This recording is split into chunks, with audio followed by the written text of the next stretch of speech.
I built everything from scratch. The trucking business, the house on the hill, the savings that could last generations. I gave it my all. And when I met her, I thought I'd finally have someone to share it with. Jasmine.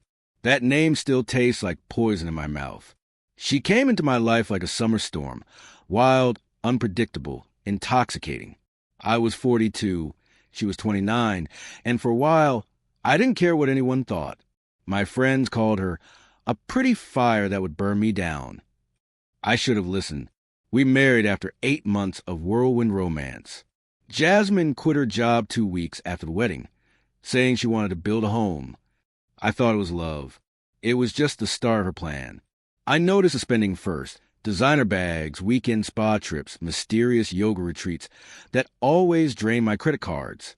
I confronted her once, but she cried, said she felt insecure, and that money made her feel like she belonged in my world. I felt guilty. I gave her more. She convinced me to put the house in both our names. Said it was about trust. Then came the joint accounts. Then the power of attorney. Then the storm. It was a Thursday when I got the call from my bank. A series of wire transfers had been made to an account in Dubai. Nearly $600,000 gone in 2 days. I rushed home, heart pounding. She was gone. Closets empty. Jewelry missing. All her things wiped clean, like she was never there. A white envelope sat on the kitchen island. Divorce papers. Filed by her. I hired a lawyer the next morning. He barely glanced at the documents before whistling through his teeth. "She's done this before," he said, flipping through pages like a crime novel. "She's good, smart, legal theft. And the way you set up your accounts, she could walk away with most of it." Turns out Jasmine, real name Anjali Kapoor, had a history. 3 previous marriages, all ending in eerily similar divorces. No convictions, no paper trail, just broken men and empty bank accounts. We went to court. I brought evidence, statements, my lawyer's full team. She walked in like a movie star. Tears glistened in her eyes. She claimed abuse. Claimed I was controlling, manipulative, emotionally cruel. She brought fake therapy notes. A forged letter from a psychologist. The judge looked at me like I was the monster. In the end, she won the house. Half the remaining funds. My dignity, shredded in front of a courtroom full of strangers. She didn't even flinch when the gavel came down. That was a year ago. Today, I live in a 1-bedroom apartment over a gas station. The business? Sold off to cover court costs. My name? Tarnished. Friends? Gone quiet. I'm rebuilding, brick by damn brick. I found out she's in Miami now, dating some doctor I heard. He's already posting about her on social media. I want to warn him. I want to scream. But I don't. Some lessons come wrapped in silk and sealed with kisses. But once you peel back the layers, all that's left is venom. I signed her divorce papers with the same hand I used to build her castle. Next time, I'll build a fortress instead. When the world goes quiet and the city lights cast long shadows on the wall of my tiny room, that's when she haunts me. Jasmine, Anjali, whatever her name truly is. Her laughter, the softness of her voice when she used to whisper dreams in my ear, lies, all of them, echo like a cruel lullaby. I used to stare at the ceiling and ask myself, how did I let this happen? But eventually, the question changed.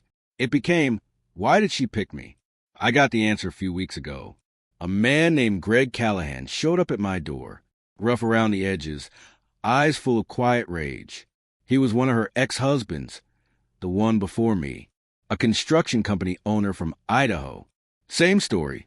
Love, marriage, joint accounts, financial wipeout, courtroom loss. She's a blueprint con artist, he said, handed me a folder thick with documents, photos, flight tickets. He'd been tracking her for years. Uses a new identity every time. Each move is calculated, and the law can't touch her unless we catch her slipping up. We started piecing things together. Her pattern, her aliases, even her real family name, which turned out to be just another illusion. Greg found 2 more victims. One was a veteran who drank himself into oblivion after she left.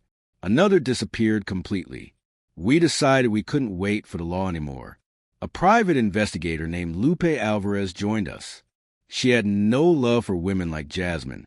"You don't rob a man of his money and his soul," she said, lighting a cigarette with a flick of contempt. Lupe was ruthless, sharp, and efficient. She tracked Jasmine to Miami within days. By then, Jasmine was already living under a new name, Rhea Morgan. Her social media was polished, a luxury life, wine tastings, poolside brunches, another man wrapped around her finger, a wealthy neurologist, single father of a 10-year-old boy. We knew what was coming for him. But this time we were ready. I flew to Miami, not to confront her, but to meet him at a country club brunch. I introduced myself as an investor, charmed my way into conversation. I told the doctor a story. Not my story, not directly, but when a friend ruined by a woman who matched Jasmine's exact background. The blood drained from his face. He leaned in. "Her name's Rhea," he said. I just nodded. 3 days later, he had her followed. Turns out she was slipping. The doctor had asset protected in a trust, and a lawyer friend who smelled something off. Once he opened the books, he found fraudulent signatures on property documents. That was the crack we needed. Lupe handed everything to the authorities. Jasmine was arrested at the airport moments before boarding a flight to Morocco. Passport in a different name. Suitcase full of jewelry, documents, burner phones. This time, she didn't cry. Months later, she's out on bail, awaiting trial. No more wigs. No more games. Her story's all over the news. The Velvet Widow, they call her. A modern-day Black Widow in Chanel heels. I watch her fall from afar. Not with joy. Not with revenge in my heart. Just with closure. I'm not the same man anymore. I rent a modest place now.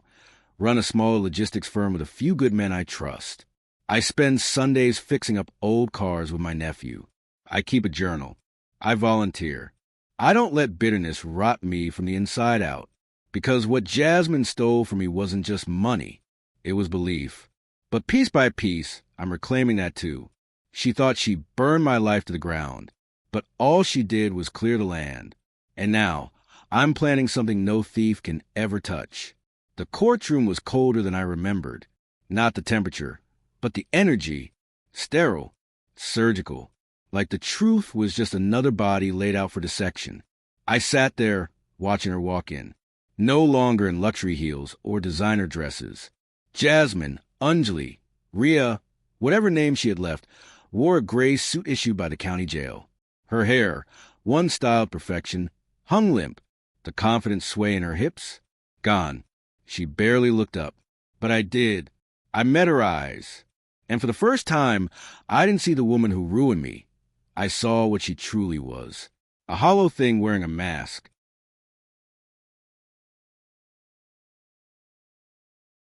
The prosecution laid it all out. Her financial trail. The marriages. The fake names. The documents forged in backrooms of hotels. The ghost accounts. The broken men she'd left behind. Greg. And I sat side by side, silent. The doctor she almost conned testified, too. He brought the canceled wire transfers. The text she'd sent trying to rush his trust account. It was airtight. Her lawyer tried to twist it into a tale of survival.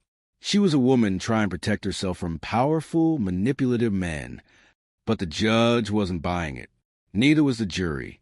She was found guilty of fraud, identity theft, and conspiracy, sentenced to 15 years without parole. When the gavel dropped, she turned her head and smiled at me, not with affection, not with remorse, but with recognition, like saying, "You got me, but I'll never really be yours to defeat." I nodded once, not with triumph, but peace. 2 years later, life is quiet now. I moved back to my hometown, bought a small fixer-upper house with creaky floors and an honest roof. I opened a mechanic garage with Greg, rebuild and ride, named not for cars, but for us. I don't chase love anymore, but I don't fear either. Some scars stay. Some lessons cost more than money.